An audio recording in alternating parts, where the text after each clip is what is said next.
હું આજે તમને એક સત્ય વાત કહેવા જઈ રહ્યો છું ને, જે એકદમ સત્ય અને 100% સત્ય છે. તો મારા એક મિત્ર છે અને એમના પણ અંગત મિત્ર છે ને, એ એક દિવસના સમયે ડ્રાઇવિંગની નોકરી કરતા હતા. તો એમને ચેટની હારે કંઈક પ્રોબ્લેમ થયો હતો એકબીજાને, તો તેથી એમને નોકરી ઉપરથી કાઢી મૂક્યા અને એમનો બાકી નીકળતો પગાર હતો ને એ પણ ન આપ્યો. પછી એ ભાઈએ પોતાની મહેનતથી નોકરી ચાલુ રાખી અને પોતે બહુ મહેનત કરતા ગયા.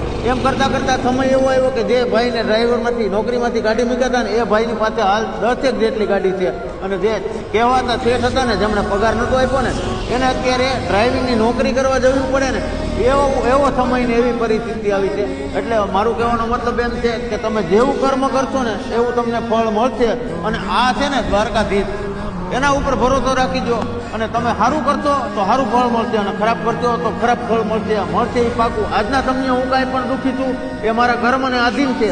અને મને ખબર જ્યારથી પડે છે કે કર્મથી માણસ સુખી અને દુઃખી રહે છે, જાગ્યા ત્યારથી સવાર આપણાથી જેટલું થાય એટલું સારું કરો. બાકી ક્યારે ફટાકડો થઈ જાય ને એ કાંઈ ખબર નથી. જય દ્વારકાધીશ.